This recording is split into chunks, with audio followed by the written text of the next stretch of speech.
Hello,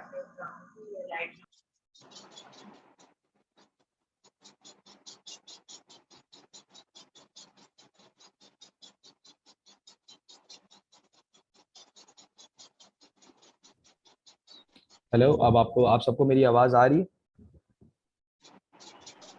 जी sir. जी बिल्कुल आ रही है। अच्छा जी। तो बेसिकली मैं ये बात बता रहा था, मैं अपना इंट्रोडक्शन दे रहा था। 2018 में मैंने फास्ट यूनिवर्सिटी से ग्रेजुएशन करी है, बैचलर्स इन कंप्यूटर साइंस है मेरा। उसके अलावा मैंने माइक्रोसॉफ्ट की सर्टिफिकेशंस निकाली हुई हैं, अज्योर लेवल की, अज्योर की सर्टिफिकेशंस निकाली हुई हैं। देन फिर उसके बाद अगर मैं बात करूं तो उसके बाद जो है वो मैंने जो है वो अपना करियर जो है वो तब्बा हार्ट हॉस्पिटल का नाम सबने सुना होगा, तब्बा हार्ट इंस्टीट्यूट के नाम से। उस पे जो है मैंने कहने का मकसद है अपनी कहने का मकसद है कि वहाँ पर एज अ आईटी इंजीनियर था मैं वहाँ पर, और इम्प्लीमेंटेशन वगैरह ईआरपी की उसके ऊपर काम करता था, ओरेकल ईआरपी लगा हुआ था।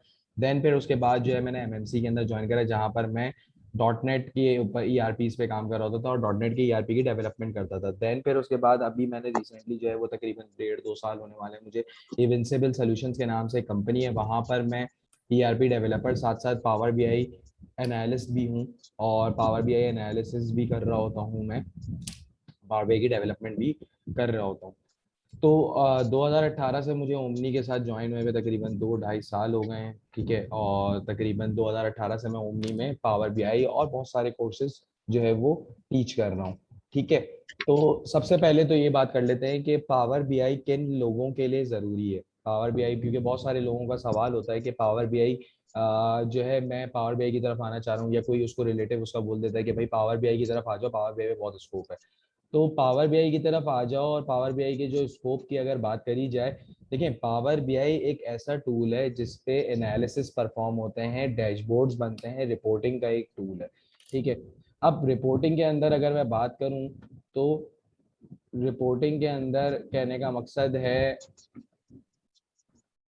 अगर मैं बात करूं तो रिपोर्टिंग के अंदर कहने का मकसद है कि बहुत सारे टूल्स आते हैं जिसमें एसएसआरएस रिपोर्टिंग भी आती है, सॉफ्टवेयर एसक्यूएल सर्वर की रिपोर्टिंग है, सैप रिपोर्ट्स भी आती है, बहुत सारी रिपोर्ट आती है। अब मसला सारा ये आता था रिपोर्टिंग के अंदर कि अगर मैं किसी ईआरपी पे या किसी भी वेबसाइट के ऊपर काम कर रहा हूँ, हर वेबसाइट और हर ईआरपी डेवलपर्स को जो है वो at the end of the day dashboard बनाना होता है, एक इंटरेक्टिव डैशबोर्ड। क्योंकि जो भी हमारा क्लाइंट होता है वो उसकी जो कहने का मतलब मेन रिक्वायरमेंट होती है वो डैशबोर्ड होती है। वो ये बोलता है कि भाई मुझे डैशबोर्ड पे सारी के सारे ओवरऑल समरी दिख रही है, मुझे चीज़ों के डिटेल में नहीं जाना, ठीक है। तो इसीलिए कहने का मकसद है कि ये कॉन्सेप्ट आया है कि डैशबोर्ड्स बनाना है। अब डैशबोर्ड में लोग पावर बीआई को क्यों, कहने का मकसद है पावर बीआई के ऊपर क्यों है, क्योंकि पावर बीआई एक ऐसा प्लेटफॉर्म निकला है जहाँ पे हम एक वक्त में मल्टीपल रिसोर्सेस को, कहने का मकसद है मल्टीपल सोर्सेज ऑफ डेटा को अपने डैशबोर्ड पे लाके उसका अपनी अपनी रिपोर्ट पे लाके उसका एक डैशबोर्ड क्रिएट कर सकते हैं और उसकी फंक्शनैलिटीज परफॉर्म कर सकते हैं, ठीक है। तो अगर बात करी जाए पावर बीआई किन लोगों के लिए ज़रूरी है, तो अमूमन जो मार्केटिंग, सेल्स और अपना फाइनेंशियल सॉल्यूशंस प्रोवाइड कर रहे होते हैं और फाइनेंशियल डिपार्टमेंट के लोग होते हैं, उनके लिए पावर बीआई ज़रूरी है। खास तौर से वो लोग जो एक्सेल पे बहुत काम करते थे और एक्सेल से फिर कहने का मकसद है बीआई की तरफ अब आना चाह रहे हैं, बिजनेस इंटेलिजेंस की तरफ आना चाह रहे हैं। बिजनेस इंटेलिजेंस बेसिकली कहते हैं किसको, कि अगर मैं बात करूं कि मुझे जो है वो लेट सपोज मेरे डेटा को देख के लगाना है कि भाई अगले महीने मेरे पास कितना सामान आना चाहिए और कितना, कहने का मकसद है मुझे उससे अर्न करना है, ठीक है। या कितना मेरे पास जो है वो, कहने का मकसद है कि स्टॉक मौजूद है, और मैं उसके ब्याह पे जज कर लूं कि मैं अगले महीने कितना स्टॉक मतलब अपने पास ऐड करूंगा। तो ये जो प्रिडिक्शंस होती हैं ये सारी की सारी जो है, कहने का मकसद है कि इंटेलिजेंस का पार्ट होती हैं, ठीक है। पावर बीआई के अंदर, पावर बीआई कहने का मकसद है कि माइक्रोसॉफ्ट का प्लेटफॉर्म है, और पावर का मतलब माइक्रोसॉफ्ट प्लेटफॉर्म, माइक्रोसॉफ्ट के जितने भी पावर प्लेटफॉर्म्स हैं वो पावर के कीवर्ड्स होते हैं। बीआई का मतलब है बिजनेस इंटेलिजेंस, ठीक है। अब ओमनी, अगर मैं ओमनी एकेडमी के बारे में बात करूं तो ओमनी एकेडमी के, अगर मैं पावर बीआई के प्रोग्राम्स को, मैं अपनी स्क्रीन भी शेयर करने जा रहा हूं थोड़ी देर में, ठीक है। तो ओमनी एकेडमी की बात करूं तो पावर बीआई और ओमनी एकेडमी जो है, हम यानी हम लोग बेसिकली जो है वो पावर बीआई के दो कोर्सेज जो है वो, कहने का मकसद है कि यूजर को जो है वो प्रेजेंट करते हैं और दो कोर्सेज पढ़ाते हैं, ठीक है। सबसे पहला जो कोर्स है हमारा वो बेसिक पावर बीआई का कोर्स है, कि किसी को अगर पावर बीआई की बेसिक नॉलेज बिल्कुल भी नहीं है,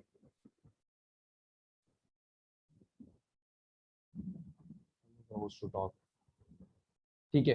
तो बेसिकली कहने का मकसद है, अगर मैं बात करूं तो पावर बीआई के ऊपर मैं बात करता हूं कि पावर बीआई पे जो है हम सबसे पहले बताते हैं कि भाई पावर बीआई है क्या, जो कि आप लोग आज भी सुन रहे हैं कि भाई पावर बीआई एक इंटेलिजेंस का टूल है।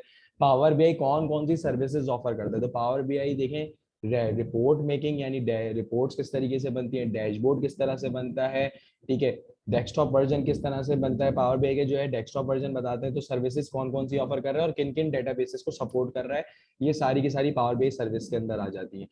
पावर पाइवट की भी सर्विस को वो मतलब कहने का मकसद ऑफर कर रहा होता है, क्योंकि जितने भी हमारा डेटा होता है इसमें पावर पाइवट फॉर्मेट में होता है। पाइवट टेबल्स का कॉन्सेप्ट जो है वो हमें एक्सेल से सीखने को मिलता है। तो अमूमन जो भी लोग पावर बीआई की तरफ आते हैं और कहते हैं कि मुझे पावर बीआई की तरफ कहने का मतलब अपना करियर परस्यू करना है, तो मैं उन सब लोगों को यही बात बोलता हूँ कि पहले आप लोगों को एक्सेल के ऊपर ग्रिप होनी चाहिए, क्योंकि एक्सेल से बहुत सिमिलैरिटी है पावर बीआई की। लोग जितने, मैंने रिसेंटली सर्ल्ड में भी पढ़ा, सर्ल्ड के स्टूडेंट्स को भी पढ़ाया है और यूनिलीवर के भी स्टूडेंट्स को पढ़ाया है, बोनांजा कंपनी के स्टूडेंट्स को भी पढ़ाया है, तो वहाँ पे रैकेट बैकर के भी स्टूडेंट को मैंने यहाँ पे पढ़ाया है। तो जितने भी मैं स्टूडेंट्स की बात करूँ, तो वो जितने स्टूडेंट्स हैं उनकी कंपनी में सब जगहों पे पहले एक्सेल पे काम हो रहा था, अब वो सब स्विच कर रहे हैं पावर बीआई के ऊपर। तो इट्स अ हैंडी टूल और बहुत इजी है, ठीक है, इंटरेक्टिव है और बहुत खूबसूरत रिपोर्टिंग होती है इसके अंदर, ठीक है। तो हम basically power BI desktop application पे काम करते हैं, जो कि आप लोग ये देख रहे होंगे नीचे। अगर मैं मिनिमाइज करूं तो ये बेसिकली डेस्कटॉप वर्जन है पावर बीआई का, ये साइन जो है वो डेस्कटॉप वर्जन का है, ठीक है।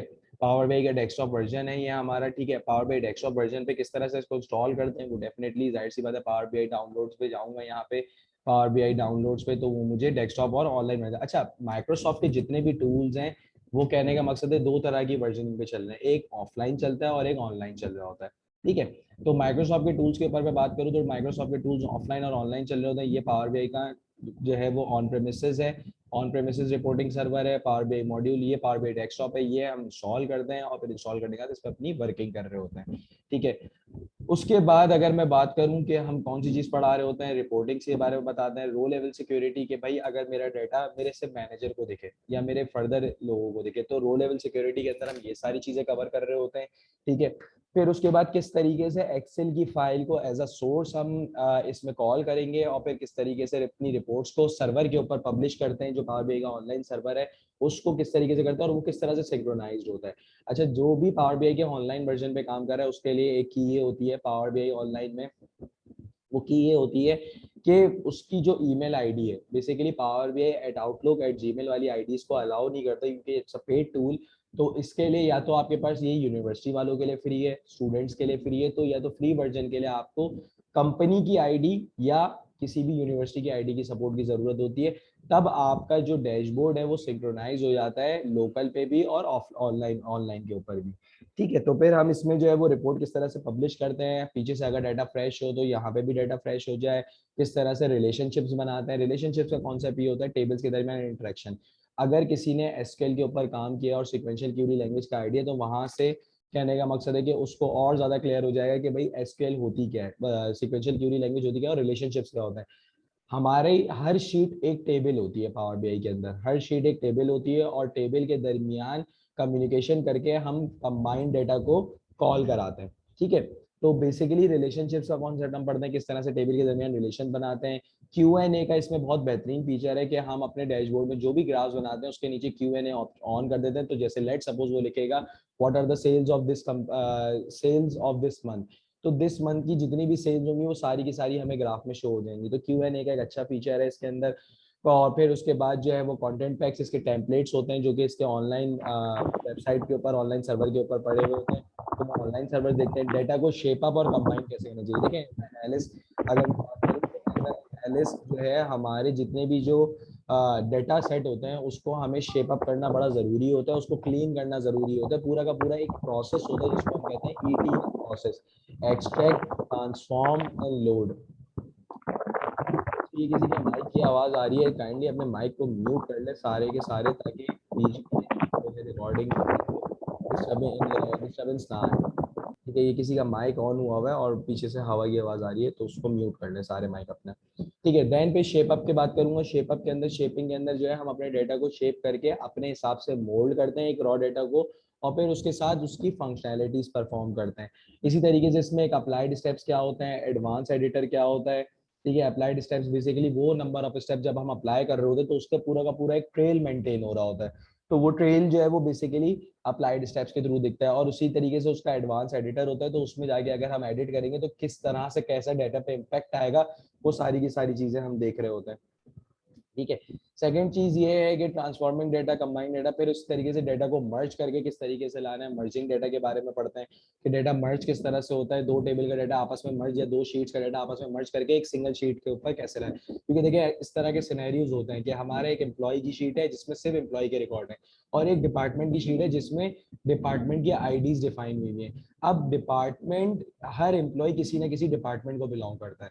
अगर एचआर का एम्प्लॉय है तो वो ह्यूमन रिसोर्स के डिपार्टमेंट को बिलोंग करेगा, अगर वो डेवलपमेंट का एम्प्लॉय है तो वो डेवलपर्स के डिपार्टमेंट को कहने का मकसद है रिप्रेजेंट कर रहा होता है। तो इस तरीके से जब दो शीटों का डाटा आ जाए, मल्टी शीटिंग आ जाए, तो हम किस तरह से उसको सिंगल शीट के अंदर लाएं। तो मर्जिंग डाटा और मॉडलिंग डाटा के कॉन्सेप्ट के अंदर यही सारी चीजें आती है। रिलेशनशिप को व्यू कैसे कर सकते हैं, क्रिएट कैसे करते हैं, उनकी कार्डिनैलिटीज कैसे बनाते हैं, क्रॉस फिल्टर डायरेक्शन फंक्शन इसमें कैसे बनता है, मेजर्स बहुत इंपॉर्टेंट चीज है। मेजर्स कि हम एक तरीके से अपना एक रन टाइम पे फंक्शन बना लेते हैं, और उस फंक्शन के अंदर हम जो भी इनपुट देते हैं वो उसके अगेंस्ट हमें आउटपुट रिटर्न कर देता है। तो मेजर्स हम बनाते हैं, इसमें चार्ट देख रहे होते हैं, ज्योग्राफिकल डाटा किस तरीके से, यानी मैप का एक वो जो चार्ट होता है वो विजिट कर रहे होते हैं कि हम उसको अगर लॉन्गिट्यूड लैटिट्यूड वैल्यूज दें तो उसके बेहाफ पे वो हमें लोकेशन मैप पे पिन अप करके दे देता है। फिर इस तरीके से चार्ट सारे के सारे विजिट करते हैं, historical chart, pie chart, bar chart, ये सारी की सारी चीजें नहीं, हम विजिट कर रहे होते हैं। चार्ज ये इसको घुमा के लगा तो ये चार्ज करेगा, लगा पलक पे लगा। नहीं ये सही है। माइक अपना चल म्यूट कर मतलब ले सर, ये आपकी आवाज आ रही है, माइक अपना म्यूट कर ले। हाँ लाइट जलती अच्छा है। जी, चल रही दूसरा है? बेसिकली हमारा जो कोर्स है वो बेसिकली लाइट जल रही है ऑनलाइन वर्जन है। तो ठीक ये है उल्टा लगा, इसको रिवर्स कर दो, जलेगी लाइट। सर जी, आपकी आवाज आ रही है, देखी लाइट जली, लाइट जल जाएगी। इधर दिखे। आप इसको प्लीज म्यूट कर ले। हाँ ये माइक खुला हुआ है मेरा, देखो। माइक को म्यूट कर ले सर, माइक को म्यूट करके कोई भी बात करनी हो तो कर ले। ठीक है, अच्छा जी, इसके बाद अगर मैं बात करूं तो एडवांस के अंदर हम बेसिकली तो, अच्छा जी, अब इसके बाद अगर मैं बात करूं तो हम एडवांस के अंदर क्या क्या चीजें करवाते हैं। एडवांस के अंदर हम ये अज्यूम करते हैं कि ये आपको जितनी पुरानी चीजें हैं वो सारी की सारी आ रही हूँ। ठीक है, ऑल्दो कुछ चीजें हैं जो कि रिपीट हो रही है। एडवांस के अंदर फिर हम सम एवरेज डिवाइड मल्टीप्लाई के डेक्स ऑपरेशन सिखाते हैं कि ये डेक्स के थ्रू किस तरीके से होती है। डायनेमिक एप्लीकेशन एक्सप्रेशन कहलाती है, डेक्स कहते हैं हम उसको। ठीक है, फिर इसी तरीके से फिल्ट्रेशन के अंदर हम उसमें और डीप में आते हैं कि फिल्ट्रेशन किस तरह से होती है, लो लेवल फिल्टर, और बाकी कहने का मकसद है कि पेज के ऊपर फिल्ट्रेशन अप्लाई करनी है, पूरी पूरी रिपोर्ट एक साथ फिल्टर हो जाए, मास्टर फिल्टर बनाना हो तो वो किस तरीके से हम काम करते हैं। ठीक है, टूल टिप्स पे हम पेज पे जैसे हम अपने टैग टैग के ऊपर अगर मैं आपको दिखा सकूं तो ये बेसिकली यहाँ पे मेरी वैल्यू आ रही है, ये एक मेरा चार्ट बना हुआ है। ठीक है, उस चार्ट के अगेंस्ट मुझे वो वैल्यूज शो करा रहा है। ठीक है, तो टूल टिप्स का काम ये होता है बेसिकली, अगर मैं लेट सपोज किसी चार्ट को ओपन करता हूँ, इस्लामाबाद वाले चार्ट को। ठीक है, और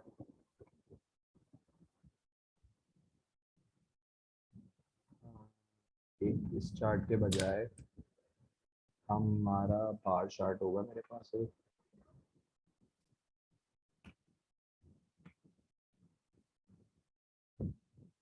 तो ये देखिए, ये कहलाता है टूल टिप पिशावर, और उसकी टोटल कंट्री आ रही है। तो इस टूल टिप में क्या क्या फंक्शनैलिटीज करते हैं वो सारी की सारी कहने का मकसद है चीजें। ये राइट साइड पे आप देख रहे हैं, ये फॉर्मेटिंग अप्लाई हुई है, फॉर्मेटेड चार्ट है।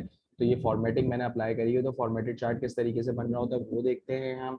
ठीक है, और ये बेसिकली इस्लामाबाद की, ये देख रहे हैं आप, ये मैप वाला चार्ट है, तो ये मैप वाला चार्ट हम बना रहे होते हैं। ठीक है, उसके अलावा अगर मैं बात करूं तो ये एक लाइन ट्रेंडी चार्ट है जो कि हम एडवांस के अंदर बनाते हैं कि लाइन ट्रेंडी चार्ट किस तरीके से होता है। ये ट्रेंड बता रहा है कि ये इस मंथ इतनी, इस कंट्री की इतनी सेल्स हुई, इस कंट्री की इतनी सेल्स हुई, देन पेशावर कितनी है, देन लाहौर कितनी। तो ये चार्ट उस हिसाब से जा रहा है। ये number of products count return कर रहा है, आप इसमें सम वैल्यू भी रिटर्न करा सकते हैं। ठीक है, इसी तरीके से अगर मैं आगे बात करूं तो ये बेसिकली मैट्रिक्स चार्ट है। ये मैट्रिक्स चार्ट हम बनाना सीखते हैं एडवांस के अंदर कि ये 3 डायमेंशनल मैट्रिक्स है। देखें अगर आप लेफ्ट साइड पे ये मंथ वाइज है और ये ईयर वाइज ब्रेक हुआ हुआ है, ठीक है। तो ये 3D मैट्रिक्स चार्ट है। इसमें 3D मैट्रिक्स चार्ट किस तरीके से बनता है वो बनाते हैं डेट हायरार्की को। इसी दौरान हम समझते हैं कि डेट हायरार्की क्या होती है। अब ये दो बेसिकली कॉलम आ रहे हैं, ये दो basically sum of total sales revenue, ये बेसिकली मेरे दो मेजर्स बने हुए हैं, उस मेजर के अगेंस्ट मुझे ये रिकॉर्ड रिटर्न हो रहा है, ठीक है। अगर मैं बात करूं तो ये देखें नीचे ये Q&A का चार्ट है। इस चार्ट के अगेंस्ट मेरा एरिया मुझे दे रहा है। जैसे लेट सपोज मैं कह रहा हूँ कि एरिया नेम कराची, ये देखेंगे मुझे एरिया नेम कराची इसने फिल्टर करके दे दिया। मैं बोलता हूँ एरिया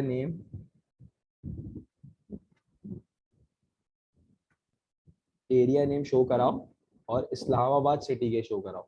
तो ये देखिए Q&A के थ्रू सिर्फ इस्लामाबाद सिटी के एरियाज शो करा रहा है, ठीक है।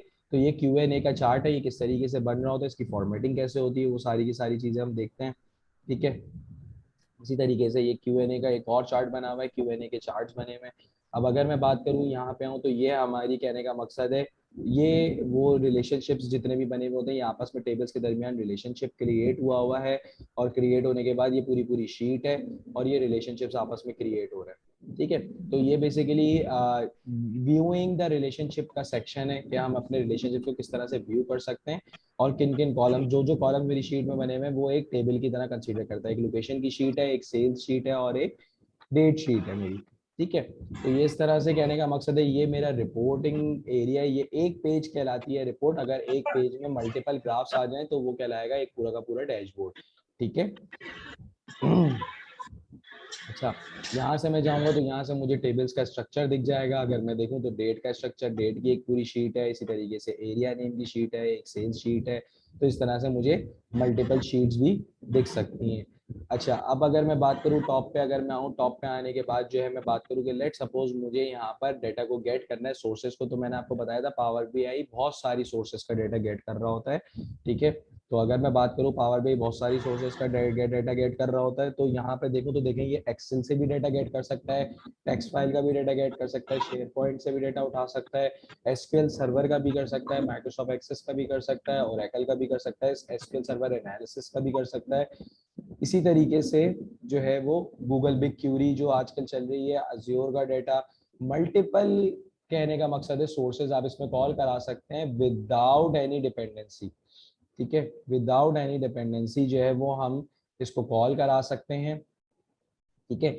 और हम मल्टीपल सोर्सेज को लेकर आगे जब उसका डाटा लेकर आ जाएंगे एंड देन फिर इस पे फंक्शनलिटी। यहाँ पे लोगों का एक सवाल जनरेट होता है कि अगर मैंने लेट सपोज अपने डेटा में चेंजेस किए, ठीक है, तो क्या मेरी सर्वर की चीजों पे भी चेंजेस हो जाएंगे जहां से मेरी सोर्स आई। तो याद रखें आप इस पे जो भी काम करते हैं ये कनेक्टेड तो होता है विद रिस्पेक्ट टू सोर्स, लेकिन अगर इसमें कोई भी फंक्शनैलिटी परफॉर्म करी तो उसका कभी भी कोई भी इम्पैक्ट नहीं जाता है हमारे कहने का मकसद है मेन सोर्स के ऊपर। लेट सपोज अगर मैं यहाँ पर इस्लामाबाद, पहली बात तो ये हमें डाटा की एडिट करने की इजाजत ही नहीं देता, ये हमें रिपोर्ट्स और डैशबोर्ड क्रिएट करने देता है बस, उसके अलावा की फंक्शनलिटीज हमें नहीं देता। तो अगर मैं बात करूं तो रिपोर्ट और डैशबोर्ड हमें ये क्रिएट करने दे रहा होता है, ठीक है। तो अब मैं इस वैल्यू को अगर एडिट करने जाऊंगा तो ये मुझे उस वैल्यू को एडिट नहीं करने देगा, ये बोलेगा आप इससे नया टेबल बना लो, नया रिपोर्ट बना लो, नया ग्राफ बना लो, लेकिन आप इस डाटा को चेंज नहीं कर सकते। इस वजह से जो है वो हमारी जो सोर्स ऑफ डाटा है वो चेंज नहीं होती। और अगर डाटा की सोर्स में चेंज आए तो फिर डेफिनेटली हमारी यहाँ पे सारे के सारे चेंजेस अकर हो जाते हैं, ठीक है। अच्छा जी, अब एक अगर मैं सैंपल के तौर पे यहाँ पर लेट सपोज एक और पेज ऐड कर देता हूँ और एक ग्राफ, लेट सपोज मैं आपके सामने स्टैक कॉलम चार्ट है, मैं यहाँ पे क्लिक करूंगा, ठीक है। स्टैक कॉलम चार्ट को भी मैं यहाँ पर क्लिक करके इंसर्ट कर दूंगा। अब मैं लेट सपोज यहाँ पे दो कॉलम ले लेता हूँ, एक मैं ले लेता हूँ रीजन का कॉलम, ये मैं ड्रैग करके ड्रॉप करूंगा तो ये रीजन का कॉलम आ जाएगा और रिप्रेजेंटेटिव्स का कॉलम आ जाएगा, ठीक है। और अच्छा, दोनों मेरी टेक्सचुअल वैल्यूज हैं। बेसिकली स्टैक चार्ट जो है वो एक जो है वो वैल्यू पे चल रहा होता है और एक जो है वो कहने का मकसद है स्ट्रिंग वैल्यू पे यानी टेक्स्ट वैल्यूज पे चल रहा होता है। तो यहाँ पे सेल्स रिप्रेजेंटेटिव्स का नाम डाल देता हूँ मैं, और यहाँ पे अगर मैं बात करूँ तो टोटल डाल देता हूँ मैं, ठीक है। तो ये देखिए मुझे बता रहा है कि हर सेल्स रिप्रेजेंटेटिव ने मुझे इतनी सेल रिकवर करके दी है। ठीक है, तो ये देखिए मैं महमूद पे इस पे टूल टेबल जाकिर है, जाकिर ने मुझे 9824 रिटर्न किया, इस तरीके से 9019 72 महफूज, इस तरीके से सारे के सारे चल रहे हैं। अब अगर मैं इसको फॉर्मेट करना चाहूँ, ठीक है, और अगर मैं डाटा को कलर्स करना चाहूँ, जैसे ये देखें ब्लू कलर आ रहा है, मैं यहाँ पे चेंज कर दूँ कलर, तो ये मेरे ग्राफ का पूरा कलर चेंज हो जाएगा। इसी तरीके से अभी डाटा लेवल्स ऑफ हुए हैं, अगर मैं टॉप पे करूँगा तो ये अमाउंट टॉप पे लिखी हुई आ जाएगी। ठीक है, इस तरह से हम जो है वो फॉर्मेटिंग कर रहे होते हैं अपने ग्राफ्स की। अभी एक सिंपल एक सिंगल स्टैक चार्ट था, ये सारे के सारे राइट पे जितने ग्राफ्स हैं ये सारे के सारे दोनों कोर्सेज में मिला के कंटेंट में कवर हो रहे हैं। बेसिक में बेसिक ग्राफ्स होते हैं, एडवांस में फिर लाइन ट्रेंडी चार्ट्स और ये सारी की सारी चीजें आ रही होती हैं। ठीक है, और फिर इसी तरीके से यहाँ पर अगर आप देख रहे होंगे तो राइट टॉप पे, अगर मैं स्क्रीन को थोड़ा सा स्मॉल करूँ तो राइट टॉप पे पब्लिश का ऑप्शन आ रहा है। तो जब मैं यहाँ पब्लिश करूंगा, मेरी इस आईडी से मैं लॉग इन हुआ हूँ, तो सर्वर पे जब मैं अपनी यही आईडी खोलूंगा तो मेरा जितना भी सारा का सारा काम है वो सारा का सारा सर्वर पे पब्लिश हो जाएगा, और वहां से मैं लोगों को, कहने का मकसद है कि अलाउ कर सकता हूँ कि वो मेरी चीज़ों को देख सकें और उसको विजिट कर सके, और फाइलों को मैं शेयर कर सकता हूँ, क्योंकि हर किसी के पास पावर बीआई नहीं होता। ठीक है, तो उसको चाहिए होता है उसका वेब इंटरफेस, जैसे कि पीडीएफ फाइल जनरेटर होता है। इसी तरीके से इसमें क्या करता है वो, इसमें यही करता है कि आपने यहाँ पे कर दिया, अब आपने उसका एक लिंक जनरेट कर दिया, अब वो लिंक कोई भी अपने पास खोलेगा, पब्लिक लिंक है, उसके पास ब्राउजर पे आपकी रिपोर्ट ओपन हो जाएगी। Transform data can change the source, नहीं, ट्रांसफॉर्मेशन डेटा सोर्स चेंज नहीं कर सकती। देखें प्रोसेस क्या होता है, एक्सट्रैक्ट ट्रांसफॉर्म एंड लोड का प्रोसेस होता है। ठीक है ना, आपने डेटा को जब एक्सट्रैक्ट कर लिया तो अब एक्सट्रैक्ट कहने का मकसद है एक्सट्रैक्शन के बाद आपका डेटा आपके बीआई के प्लेटफॉर्म के ऊपर आ गया। अब मैं जितनी भी ट्रांसफॉर्मेशन कर रहा हूँ ना, ये ग्राफ वगैरह ये मेरी सोर्स में ग्राफ तो नहीं बने हुए, ये मेरे पावर बीआई के डैशबोर्ड की हद तक है। ठीक है, तो कोई मेरे सोर्स के डेटा में चेंजेस नहीं आएंगे, ये सिर्फ और सिर्फ यहाँ पे उसकी रिप्रेजेंटेशन हो रही है। अगर यहाँ पे कोई वैल्यू, पहली बात तो यहाँ पे कोई वैल्यू चेंज नहीं हो रही है, ये सिर्फ सम का फॉर्मूला लगा हुआ है, ये मुझे सम रिटर्न कर रहा है, ओवरऑल अमाउंट का सम, इसी तरीके से ओवरऑल अमाउंट का सम। तो अगर मैं यहाँ पे कोई भी ऐसा डेटा चेंज करना चाहूंगा, तो पहली बात तो मैं डेटा में एडिटिंग नहीं कर सकता हूँ। अगर मैं यहाँ पे देखूँ तो ये देखें डेटा में मुझे एडिटिंग करना अलाउ नहीं दे रहा। ठीक है, तो एडिटिंग नहीं कर सकते, जिसकी वजह से जो है वो डेटा की सोर्स में नहीं। हाँ, अगर डेटा की सोर्स में कोई चेंज आ जाए तो फिर हमारे कहने का मकसद है पावर बीआई के ऊपर जो है वो यहाँ पे चेंजेस आ जाते हैं। मतलब ये कि पीछे से अगर एक वैल्यू 9000 के बजाय 10000 हो गई, तो यहाँ पे मैं उसको रिफ्रेश करूंगा, ये देख रहे हैं आप टॉप पे रिफ्रेश का ऑप्शन है, तो ये अपडेटेड डेटा सोर्स लाती है। अगर कोई नया कॉलम भी ऐड होगा तो वो भी इसमें ऐड करा देगा। ठीक है, तो नया कॉलम ऐड होगा, नई चीजें ऐड होंगी तो वो इसमें ऐड करा देगा, और फिर उसके बाद इसको पूरा का पूरा अपडेट कर देगा। तो सोर्स डिस्टर्ब नहीं होती है, डैशबोर्ड में डाटा अपडेट हो सकता है। ठीक है, तो ये बेसिकली पावर बीआई की चीजें जो हम लोग पढ़ा रहे होते हैं और पावर बीआई की चीजें कवर करा रहे होते हैं। ठीक है, you are most welcome Aarish.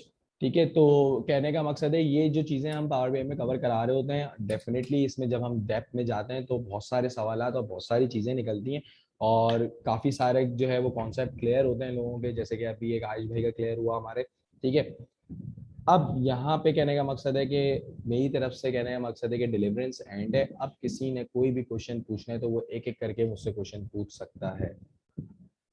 यहाँ पे रेस का एक ऑप्शन होता है, अगर वो रेस कर दे तो पहले ठीक है। सबसे पहले मैंने देखा आसिफ मुनीर साहब। आसिफ मुनीर साहब जी, आप अपना माइक अनम्यूट कर लें, आप जी बोलें। जी अस्सलाम वालेकुम। एक्चुअली मैं बिलोंग करता हूँ एक एमएनसी कंपनी से और एचआर डिपार्टमेंट में होता हूँ। ठीक तो है, आई हैव लाइक 2 और 3 क्वेश्चन, तो वो मैं एक साथ कर लेता हूँ, फिर आप इसको जवाब दे दीजिएगा। मुझे एक्चुअली सिर्फ ये बता दें कि हम अगर एक आप यहाँ पर बात कर रहे हैं ओवरऑल डेटाबेस की, किसी एक कंबाइंड रिपोर्ट और कंबाइंड चार्ट की बात कर रहे हैं। इन केस अगर मैं कोई ऐसी रिपोर्ट जनरेट करना चाहूँ, लाइक एक एम्प्लॉय का स्टेटस मैं देखना चाहूँ, फॉर एग्जांपल एक एम्प्लॉय को मैं कॉल करता हूँ, मेरे पास पूरा डेटाबेस और एक सारे एम्प्लॉय की हिस्ट्री है, उसके 5 साल की इंक्रीमेंट है, 5 साल का बोनस है, 5 साल की परफॉर्मेंस है मीन्स, ठीक है, और उसको मैं एम्प्लॉय वाइज उसका status as a graphical chart में एक एम्प्लॉय को देखना चाहूँ। बैकग्राउंड में मेरे पास पूरी एक डेटाबेस हो, बट फ्रंट हैंड पे मैं एक एम्प्लॉय का क्या कॉल कर सकता हूँ? Is it possible in power BI? बिल्कुल पॉसिबल है, बिल्कुल पॉसिबल है, क्योंकि यहाँ पर देखिए एक सिंगल एम्प्लॉय के लिए एक यहाँ पे कार्ड चार्ट दिया हुआ होता है। अगर मैं बात करूं, शायद वो कार्ड आपको दिख नहीं पाया होगा इसमें, तो इसमें एक कार्ड चार्ट होता है जिसमें एक सिंगल एम्प्लॉय की, कहने का मकसद है, मैं इंफॉर्मेशन को विजिट कर सकता हूँ। और यहाँ पर फिल्ट्रेशन का एक ऑप्शन होता है जिसके थ्रू अगर मैं फिल्टर के चेक को इनेबल कर दूंगा तो पूरी की पूरी रिपोर्ट में, क्योंकि देखें ये सब सिंक्रोनाइज्ड होता है, तो पूरी की पूरी रिपोर्ट में सिर्फ कराची की इंफॉर्मेशन शो हो रही होगी। ठीक है, तो ये ठीक है। आपके ऊपर डिपेंड करता है कि आप पीछे से क्या फिल्टर अप्लाई कर रहे हो। अब अगर इसमें मैं लेट सपोज यहाँ पर देखें फिल्टर्स का ऑप्शन आ रहा है, ठीक है ना, यहाँ पर देखें सिटीज ऑल है, अब मैं सिटी ऑल के बजाय सिर्फ कराची का कर देता हूँ तो ये सिर्फ कराची दिखाना शुरू कर देगा मुझे। ठीक है, परफेक्ट। इसको क्या हम पावर ऑटोमेशन से भी लिंक कर सकते हैं ऑटोमेशन से कह सकते हैं, लेकिन देखें ऑटोमेशन में तो ये काम भी नहीं करना पड़ता, पीछे एक स्क्रिप्ट रन होती है और सारा काम खुद ही हो रहा होता है। तो ऑटोमेशन कह सकते हैं समहाउ, लेकिन एग्जैक्ट ऑटोमेशन नहीं कह सकते। जो प्योर ऑटोमेशन होती है कि आपको कुछ भी ना करना पड़े, वो सारी की सारी चीजें ऑटोमेटिक परफॉर्म कर रहा हो। एक और क्वेश्चन ये है कि जो आप एडवांस लेवल बता रहे हैं और एक नॉर्मल लेवल है, व्हाट इज द डिफरेंस, मतलब उसमें किस चीज को आप एडवांस लेवल में कवर कर रहे होते हैं? मुझे जैसे थोड़ी सी ट्रेंडी क्लैरिटी चार्ट्स नहीं हो थी। गए, ट्रेंडी चार्ट्स हो गए, ट्रेंडी चार्ट जैसे ये बना हुआ है अभी आपके सामने चार्ट, ट्रेंडी चार्ट्स हो गए, डेक्स की इम्प्लीमेंटेशन को थोड़ा सा आगे ले जाते हैं। देखिए डेक्स बेसिकली डायनेमिक एप्लीकेशन एक्सप्रेशन कहलाती हैं। उसमें ये होता है कि कहने का मकसद है कि पूरी पूरी एक्सप्रेशन के अंदर एक एक्सप्रेशन कॉल हो जाती है। ठीक है ना, मतलब एक फंक्शन है जो कि मुझे वन रिटर्न कर रहा है और उस फंक्शन के थ्रू मैं एक और फंक्शन कॉल कर रहा हूँ, तो उस तरह की चीजें थोड़ी सी ज्यादा आ जाती हैं। केपीआई की पॉइंट इंडिकेटर के ग्राफ्स आ जाते हैं। ठीक है, ऑल्दो कहने का मकसद है कि एज सच फंक्शनैलिटीज नहीं है, मतलब समझे एडवांस के अंदर भी बेसिक की चीजें आ रही हैं। ठीक है ना, और ये डेक्स की एक इम्प्लीमेंटेशन एक्स्ट्रा हो जाती है, और साथ साथ अगर मैं बात करूं कि ग्राफ्स आपको कुछ एक्स्ट्रा मिल जाते हैं। ठीक है ना, ग्राफ्स आपके कुछ सारे के सारे हो जाते हैं, बाकी दोनों चीजें दोनों में कवर हो रही होती है। फिल्ट्रेशन आप थोड़ी एडवांस लेवल पे सीख लेते हैं इसमें, क्योंकि इसमें सॉर्टिंग वगैरह ये सारी की सारी चीजें, उसमें सॉर्टिंग वॉर्टिंग का जिक्र नहीं है, जो अभी आपने मुझे बोला ये फील्ड, ये एडवांस का सवाल था। ठीक है, तो ये इस तरह की चीजें आपको मिल जाती हैं उसमें। और कोई सवाल जल्दी आसिफ मुनीर साहब, चलें, क्योंकि फिर थैंक यू जी, हमें, thank you. Okay Usama Tahir साहब नेक्स्ट आप जल्दी। जी अस्सलाम वालेकुम। वालेकुम सलाम। मैंने से दो चीज़ें पूछनी थी। ठीक पहला है। सवाल तो ये कि आपका जो कोर्स है, जिस तरह हम्म, आपने ये मुझे दिखाया, ठीक है, ओके। मुझे थोड़ा बहुत तो आता ही है काम करना, लेकिन मैं चाह रहा हूँ उसको, क्योंकि मुझे पता है उसका फ़ायदा मुझे कितना हो रहा है, तो मैं ये चाह रहा हूँ कि मैं उसको इन डेप्थ में लेके जाऊँ। मेरा एक सवाल ये है पहला, कि क्या आपका कोर्स करने के बाद आप तो मुझे सर्टिफिकेट देंगे ही देंगे, क्या जो माइक्रोसॉफ्ट का अपना पावर बीआई का सर्टिफिकेट है, क्या मैं उसके लिए एलिजिबल हूँगा? देखें ठीक है, और दूसरा सवाल? दूसरा मैं बाद में पूछना, पहले आप ये बता दें। यार आप इकट्ठे दोनों सवाल पूछ लें ताकि मैं दोनों का जवाब दे दूं फिर आपको। दूसरा ये कि दूसरा रहने दें, भी छोड़ दें, चलें, अभी मुझे पहले इसका माइक्रोसॉफ्ट कोर्स की अगर आप जहाँ तक बात करते हैं, देखिए माइक्रोसॉफ्ट कोर्स थ्योरेटिकल और सिनेरियो बेस्ड कोर्स होता है। ठीक है ना, पेपर की प्रिपरेशन इसमें नहीं हो रही होती, इसमें ये बात हो रही है कि आपने जो है वो, कहने का मकसद है कि इंडस्ट्री में किस तरह से काम करना है। ठीक है, इम्प्लीमेंटेशन और थ्योरेटिकल दो डिफरेंट चीजें होती हैं। ठीक है, अगर आप पेपर के पर्सपेक्टिव से सोच के बैठे हुए कि मैंने माइक्रोसॉफ्ट का पेपर निकालना है, माइक्रोसॉफ्ट के पेपर के लिए आपको कीज मिल जाएंगी, आपको बहुत सारी चीजें मिल जाएंगी जो कि आपको ऑनलाइन वर्जन पे पढ़ी हुई मिलती है। आप पेपर की तैयारी करें, आप माइक्रोसॉफ्ट का पेपर पावर पे निकाल सकते हैं, पावर प्लेटफॉर्म्स का। लेकिन उस पेपर के लिए भी आपको टूल पे हैंड्स ऑन होना जरूरी है। ठीक है, तो ये आपस में बिल्कुल। इंटरलिंक्ड है, लेकिन मैं इस सिनेरियो में ये नहीं कहूंगा कि आप ये पेपर निकालने के बाद जो है वो माइक्रोसॉफ्ट का पेपर, क्योंकि माइक्रोसॉफ्ट का paper different scenario different data set के ऊपर होता है, ये काम जो है वो डिफरेंट डेटा सेट के ऊपर, डिफरेंट डेटा सेट के ऊपर होता है। तो आपको थोड़ी सी एफर्ट ज्यादा करनी पड़ेगी अगर आपको माइक्रोसॉफ्ट का पेपर करना चाह रहे हैं। आप, आपके लिए ईजी हो जाएगी प्रिपरेशन, ये मैं कह सकता हूँ। बिल्कुल, चलें ठीक है। और ये मुझे एडवांस देने दोनों ही करके ही फिर मैं ऑफ कोर्स अप्लाई करूंगा हाँ उसके लिए। एग्जैक्टली, देखिए बेसिक और एडवांस में दोनों रिकमेंड करता हूँ। अच्छा, जहां तक आपने बोला मुझे कुछ इन डेप्थ जाना है, इसमें हम एक कस्टमाइजेशन भी ऑफर करते हैं। ये मैंने कस्टमाइजेशन अभी बताई नहीं। कस्टमाइजेशन से मुराद क्या है, आप टॉपिक्स लेकर आए, उस टॉपिक्स के बेहाफ पे मैं नंबर ऑफ क्लासेस जनरेट करके आपका एक कस्टमाइज कोर्स बना के उसकी फीस भी आपको बता देते हैं। तो आप कस्टमाइजेशन की तरफ भी जा सकते हैं, जिसको आप अभी कह रहे हैं इन डेप्थ। तो आप इन डेप्थ चीजों को विजिट कर सकते हैं। आप बोलते हैं कि लेट सपोज मुझे, जैसे एक मेरे अभी रिसेंट स्टूडेंट है जिनकी मैं अभी क्लास ले रहा था, डेक्स एक्सप्रेशन, उन्होंने मुझे बोला कि भाई डेक्स जो है मुझे इन डेप्थ सीखना, उनको मैं 50 फॉर्मूलाज सिखा रहा हूँ अभी डेक्स के ऊपर, एडवांस के अंदर। उन्होंने बोला मुझे एडवांस नहीं पढ़ना, मुझे डेक्स पे हाथ साफ करना है, EFU EFI में होता है वो। ठीक है ना, सॉरी EFI कह रहा हूँ, EFU में होता है वो। ठीक है, तो वो कस्टमाइजेशन भी हो सकती है। आपके पास जो टॉपिक्स हैं आप वो लेकर आए और वो लेकर आके हम उस पर डिस्कशन करेंगे एंड देन फिर आपको वो भी प्लान में हम डाल के दे सकते हैं। अच्छा ठीक है। अच्छा दूसरा क्वेश्चन मेरा ये था बेसिकली कि देखिए जो कोर्स है उसका ओवरव्यू तो उसकी वेबसाइट पे भी पड़ा हुआ है, आपकी वेबसाइट पे इस पावर बीआई का। मैं सिर्फ आपसे ये पूछना चाह रहा हूँ कि व्हाट विल बी द यानी क्लासेस तो होंगी या पढ़ाने का तरीका बेसिकली मैं पूछना चाह रहा था कि किस तरह कराएंगे, मतलब कि एक साइड से शुरू करेंगे जिस तरह ये डैशबोर्ड अभी आपने स्क्रीन शेयर की हुई है, तो इसका मतलब ये है कि आप होम से शुरू करेंगे और इंसर्ट पे कि एग्जैक्टली स्पेसिफिकली सिर्फ जो वहाँ एग्जैक्टली पे। एग्जैक्टली देखिए, हम इनसाइट से ही स्टार्ट करेंगे। मतलब मैं होम पे क्लिक करूंगा पहले दिन, मतलब आपके सामने एक न्यू फाइल ओपन करूंगा और न्यू फाइल ओपन करके काम स्टार्ट करूंगा। मतलब ये सब कुछ भी नहीं होगा, ये मेरी समझे लास्ट क्लास है एडवांस की। ये जो आपको दिख रही है ना, ये सारी की सारी लास्ट क्लास है। इसके अंदर मेजर भी बने हुए हैं, कैलकुलेटेड कॉलम्स भी बने हुए हैं, सब बना हुआ है, ठीक है ना। लेकिन आपको समझे फर्स्ट स्टेप से लेके चल रहे होते हैं। बेसिक का मतलब ये होता है कि स्टूडेंट ने आज पावर बीआई खोला है, लेकिन ये होता है कि उसको एक्सेल आता है, ठीक है। अब मैं पावर हाँ पाइवट ठीक। बोलूँ, उसको पता ही नहीं है पावर पाइवट क्या होता है, तो फिर इट मींस कि उसको डाटा सेट की नॉलेज नहीं है। तो इस तरह की अगर नॉलेजेस हैं तो फिर आप पावर बीआई बेसिक पे हैं और फिर ठीक है, एडवांस। ठीक है जी। सही है। और ऑनलाइन और डेस्कटॉप, पावर बीआई डेस्कटॉप और ऑनलाइन में क्या फर्क है? ऑनलाइन का मतलब ये है, मैं डेस्कटॉप पे कोई भी काम कर रहा हूँ वो आप तक विजिबल ही नहीं है। आपको मुझे शेयर करने के लिए बार बार मुझे अपलोड करना पड़ेगा गूगल ड्राइव पे। ऑनलाइन पे अगर मैं कर दूंगा तो कहने का मकसद है वो लिंक एक आपके पास जनरेट हो जाएगा, उस लिंक को जो है आप कभी भी क्लिक करेंगे आपको मेरी रिपोर्ट्स मिल जाएंगी। चलें ठीक है, डन हो ठीक गया। है जी। Thank you sir, thank okay. You, हाफिज। ओके, हाफिज। बी एफ फराज अहमद नसीम साहब, नेक्स्ट क्वेश्चन। जी सर, अस्सलाम वालेकुम। वालेकुम अस्सलाम। अच्छा सर, क्वेश्चन सिर्फ इतना सा था कि आपने ओवरव्यू दिया, बहुत अच्छा। ये बोल्ड टूल है, डिस्कस करने में इजी होता है, बट मेरा क्वेश्चन ये है कि जो हम एक्सेल पर ट्रांजैक्शनल मैचिंग या फाइनेंशियल टूल ट्रांजैक्शन रिकंसिलेशन करते हैं, क्या वो पावर बीआई इसको सपोर्ट करता है?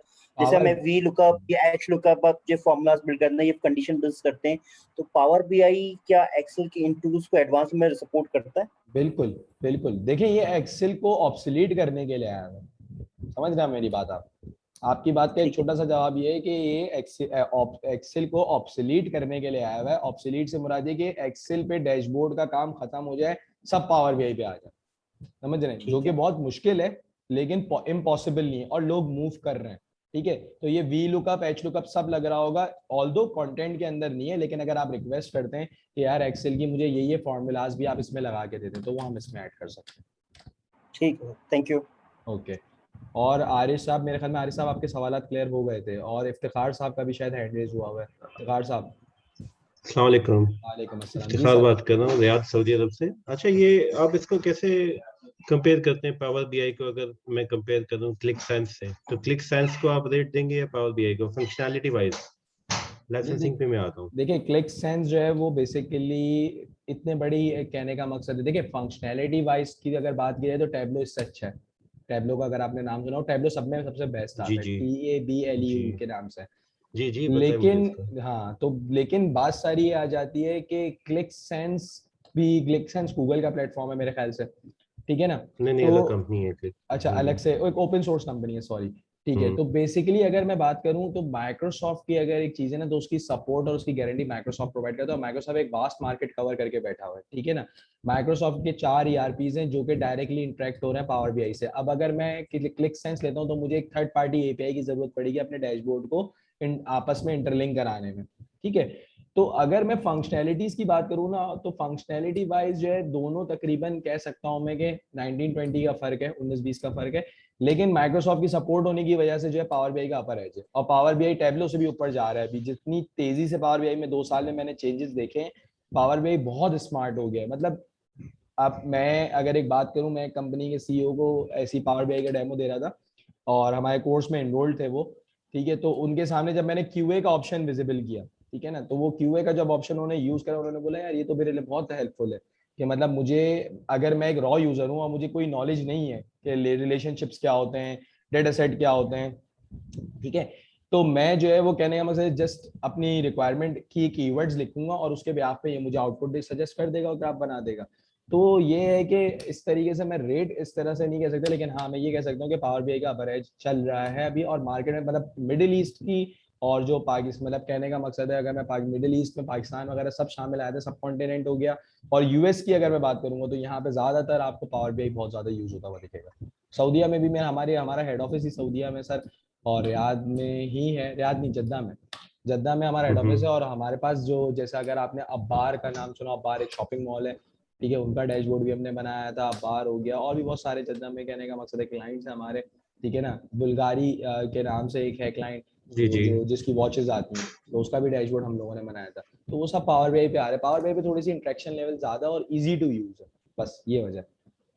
ठीक है, दूसरा लाइसेंसिंग का पार्ट है मेरा, क्वेश्चन है मेरा, लाइसेंसिंग किस तरह की है इसकी? डेस्कटॉप मैंने सुना डेस्कटॉप फ्री है, लेकिन उसमें पब्लिश करने की लिमिट क्या है? देखें वो 5 GB वाला हिसाब किताब है वन ड्राइव का जो होता है, ठीक है ना।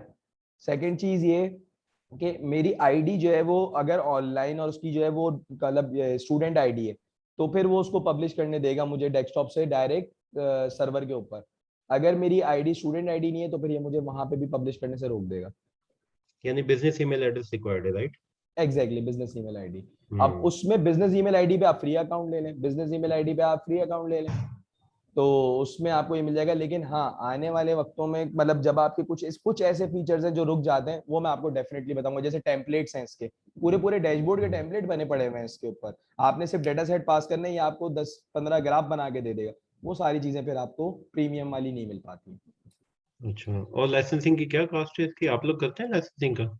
नहीं, हम लोग ओमनी तो नहीं प्रोवाइड करेगा इसका लाइसेंस। इसका लाइसेंस या तो फ्री अकाउंट या फिर आपको किसी माइक्रोसॉफ्ट पार्टनर से खरीदना पड़ेगा। अगर आप अपने लिए खरीदना चाह रहे हैं तो आप डायरेक्ट जाएं, जी डायरेक्ट जी। जाके परचेज कर सकते हैं। ओमनी नहीं लाइसेंसिंग प्रोवाइड करता है इसकी, वरना किसी माइक्रोसॉफ्ट ठीक है पार्टनर कंपनी से आपको खरीदना पड़ेगा।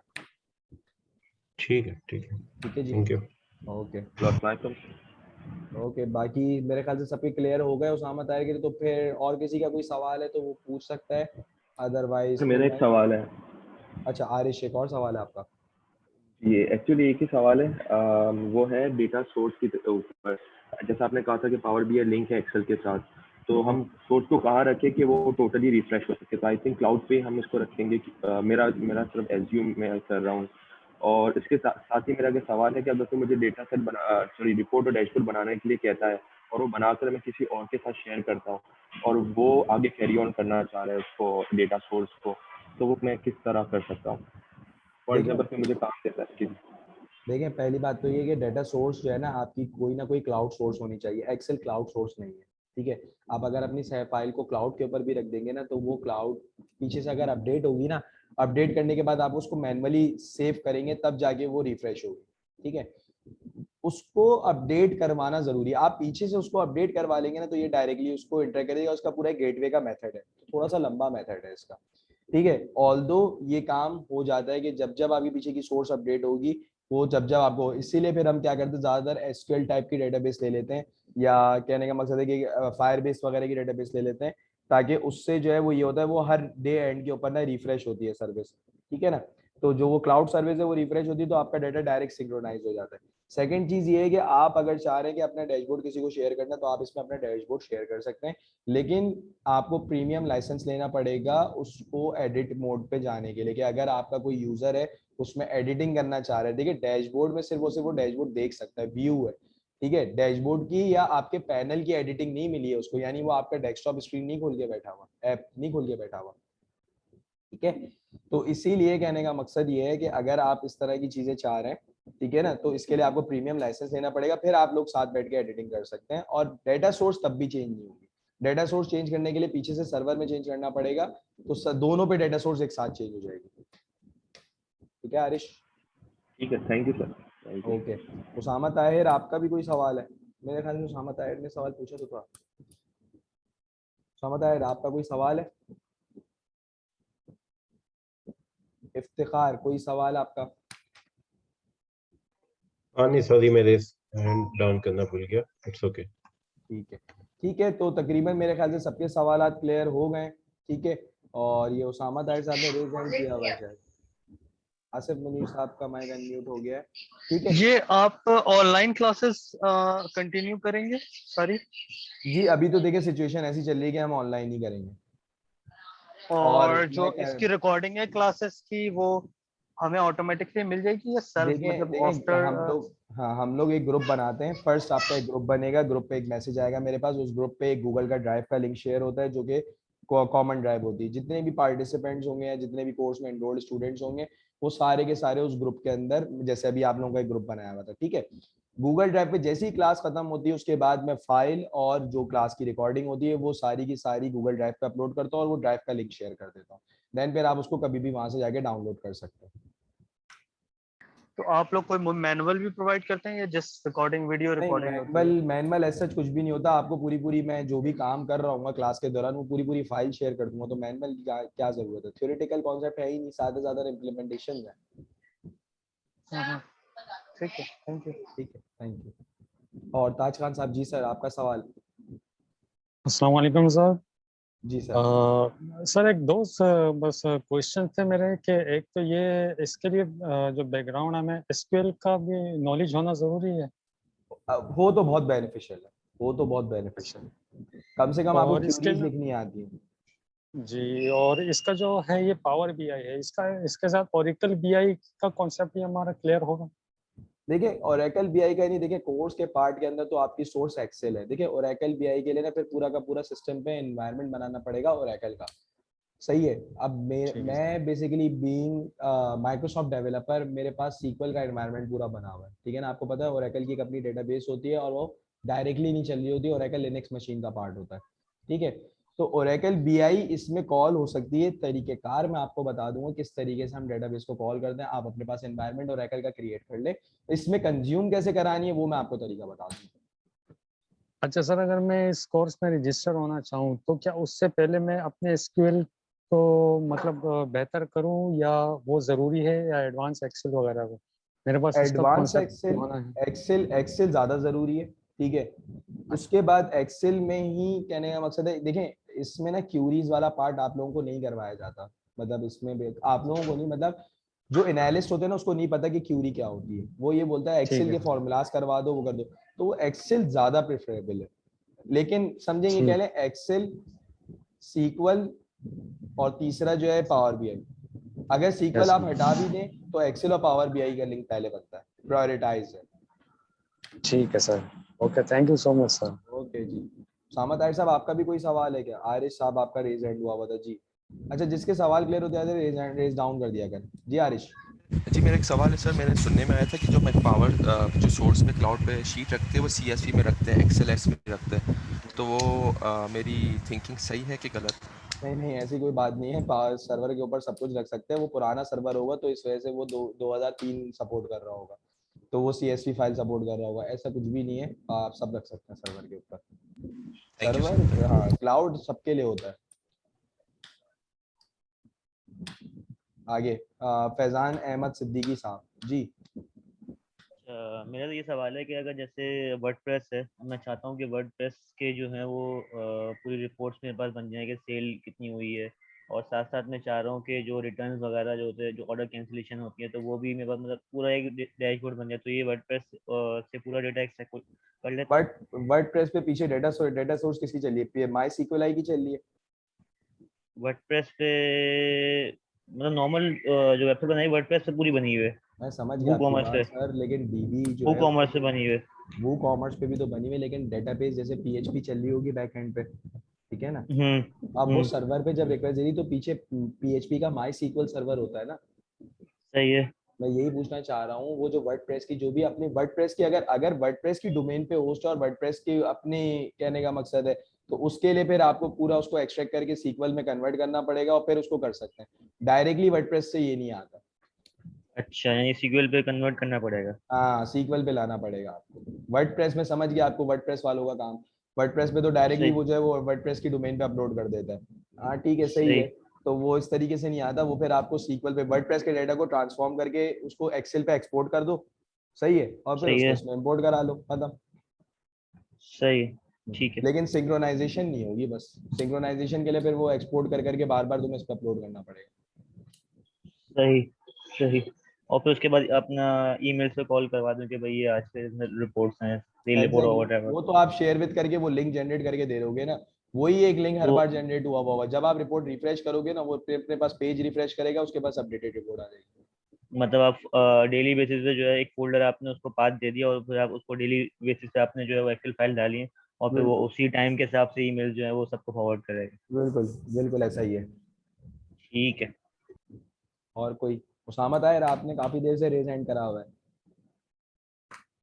मेरे ख्याल से शायद ये रेज डाउन करना भूल गए। इफ्तिखार साहब जी, आपने दोबारा रेज हैंड करा है, जल्दी से सवाल पूछे, देखिए हाँ, टाइम अब बस एक एक्सीड हो क्वेश्चन रहा है। लास्ट है। ये रिपोजिटरी बनाता है ये अपने पास डेटाबेस की डेटा की, या क्या करता है? अगर इसकी क्या मैंने कोई बनाता है? लिंक क्रिएट किया है, रिपोजिटरी बनती है इसके अंदर, जैसे कोई डेटा अगर हम फैच करते हैं डेटाबेस से डिफरेंट, यानी ऑरेकल या एसक्यूएल से, तो उसमें ये रिपोजिटरी सेव करता है, उसको रिफ्रेश करता है ऑटोमेटिकली, या रियल टाइम में डेटा आ रहा होता है डायरेक्टली डेटाबेस से? देखिए, अगर आपने गेटवे से कनेक्ट कराया हुआ है ना तो रियल टाइम पे आएगा, और अगर आपने किसी लोकल सिस्टम की मशीन से यानी किसी फोल्डर से उठाया हुआ है तो आपको कुछ नहीं करना, सिर्फ और सिर्फ कंट्रोल एस करना है और यहाँ से रिफ्रेश के बटन को क्लिक करना है। जैसे ही रिफ्रेश करूंगा वो ये सारी की सारी फाइल्स को अपडेट कर देगा।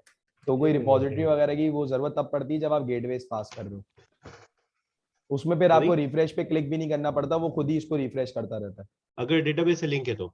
अगर डेटाबेस के गेटवे से लिंक है, कनेक्टेड गेटवेज होते हैं ना जिसके थ्रू हम जी जी। सर्वर से आपस में इंटरेक्ट करते हैं, अच्छा, डिफॉल्ट तो गेटवे और ये तो एप्लीकेशन डेस्कटॉप है, इसका आर्किटेक्चर किस तरह का है? ओडीबीसी बनते हैं या क्या करता है ये? देखिए, ओडीबीसी फाइल जो है वो अलग है ना, वो ओडीबीसी फाइल क्यों कर रहे हैं, इसकी जो है इसकी बनती है पीबीआईएक्स फाइल बनती है, लोकल फाइल बनती अच्छा। है। अब इसको मैं पब्लिश कर देता हूँ सर्वर के ऊपर, ऑनलाइन सर्वर के ऊपर, वहां पे जो हाँ, लिंक जनरेट होता है ना वो सबके लिए व्यूएबल होता है। मेरी जो सिस्टम है, मेरे एग्जैक्टली सिस्टम को थोड़ी कोई देख सकता है। तो डेस्कटॉप और एग्जैक्टली। ऑनलाइन पे जब पब्लिश करती है ना चीजें, तो फिर आपको पता जी चल, जी। समझे इसकी ड्राइव पे अपलोड कर दिया, अब वहां से एक ड्राइव का लिंक जनरेट करा, वो आपको दे दिया। अब यहाँ पे कोई भी चेंज आया, मैंने कंट्रोल एस करा, तो वो ऑटोमेटिकली मेरी वेबसाइट पे मेरा जो सेम अकाउंट है ना उससे सिंक्रोनाइज होता है और वो उसको अपडेट कर देगा। ठीक है, ठीक है, सही सही, थैंक यू। अच्छा जी। ये जल्दी से जरा अब सबके लास्ट लास्ट सवाल, लेकिन सवालात का सेशन काफी ज्यादा होता जा रहा है। ठीक है, तो एक एक सवाल जो है प्लीज मुझे पूछें, और पूरा एक जनरल स्टेटमेंट दें, क्योंकि इस तरीके से जो है ना बहुत सारे सवालात होते जा रहे हैं। आधा घंटा ऑलमोस्ट हमारे सेशन हो चुका है सवालात का। आसिफ साहब, आप बोले आपका पहला सवाल है। जी आसिफ साहब। अस्सलाम वालेकुम। वालेकुम मेरा अस्सलाम सवाल जी। ये है कि सर, अगर 1 लाख कस्टमर हो तो हम उनका डेटा क्या शेयर कर सकते हैं? बिल्कुल शेयर कर सकते हैं उनका डेटा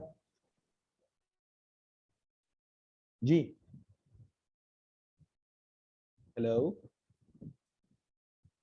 आसिफ साहब की आवाज नहीं आ रही है। फैजान साहब आप बताएं, क्या पूछ रहे थे आप? अच्छा, मुझे ये बताएं कि क्या ये ईमेल से डेटा एक्सट्रैक्ट कर सकते हैं? मतलब अगर एक जनरल ईमेल हो, उसका सब्जेक्ट एक जनरल हमेशा आया, तो क्या वो उससे एक्सट्रैक्ट कर सकते हैं डेटा? नहीं, ईमेल के थ्रू नहीं कर सकता, लेकिन शेयर पॉइंट पे अगर वो ईमेल डली हुई है तो फिर शायद हो जाए। अच्छा, यानी आप उसके लिए ऑटोमेशन, पाइथन वगैरह यूज करनी पड़ेगी? एग्जैक्टली आप ऑटोमेशन की तरफ जा रहे हैं। ऑटोमेशन की बात नहीं हुई है, ऑटोमेशन परफॉर्म हो सकती है, लेकिन आपको पाइथन यूज करनी पड़ेगी। पाइथन हो गया, सी शार्प हो गया, जावा हो गया। सही, ठीक है। ठीक है, आसिफ साहब आपका सवाल पूरा हो गया था? जी जी सर, ओके। जी उसामा सर, ताहिर जी। मुझे ना मुझे बस ये मालूम करना था कि जो हमारे कस्टमर होते हैं ना, हम उनका बैलेंसेस भेजते हैं ना, और ठीक उनके है, एड्रेसेस भी होते हैं, उनकी पोजीशन भी बता रहे होते हैं, तो उनको हम 1 लाख अगर कस्टमर हैं तो वो हम इस पोर्टल के थ्रू बता सकते हैं, बीआई पोर्टल के थ्रू।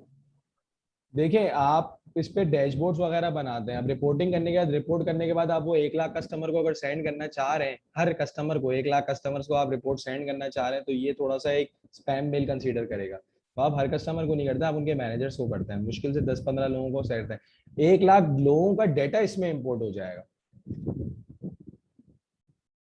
1 लाख लोगों तक शेयर नहीं हो सकता, लेकिन 1 लाख लोगों का डेटा इसमें चला जाएगा। ठीक है जी। मैक्सिमम मैक्सिमम की कोई लिमिट नहीं है। देखिए, मैंने तकरीबन इसमें तकरीबन 1,15,000 रॉस तक तो इम्पोर्ट कराएंगे, लेकिन 15,000 पे जब इतना डाटा होता है तो फिर आपका सर्वर जो है वो डाउन भी हो रहा होता है, तो ये है कि स्लो होना शुरू हो जाता है, इसीलिए फिर नो सीक्वल का कॉन्सेप्ट आता है। तो फिर फायरबेस सर्वर है तो अच्छा काम होगा। अच्छा, ठीक है जी, थैंक यू। ओके जी। उसामा ताहिर साहब आपका कोई सवाल नहीं है? फैजान अहमद सिद्दीकी साहब आपके भी सवाल क्लियर हो गए? ठीक है जी, तो दैट्स ऑल फॉर। अच्छा, आजमिया खान जी, आपका कोई सवाल है? हेलो, किसी का कोई सवाल नहीं है आई गेस। चलें ठीक है, फिर सेशन को एंड कर दें। इंशाल्लाह ताला सेशन आपको जो है वो थोड़ी देर में जो है वो रिकॉर्डिंग जो है वो ग्रुप पे अपलोड कर देंगी वो। ठीक है, या वो ड्राइव का लिंक अपलोड कर देंगे या वो रिकॉर्डिंग, ये मैं उनसे डिस्कस कर लूंगा, देन फिर आप उसको यहाँ से भी एक्सेस कर सकते हैं। Thanks a lot. हाफिज। Thank you so much. Thank you जी, थैंक यू सो मच जी। अस्सलाम वालेकुम। Thank you.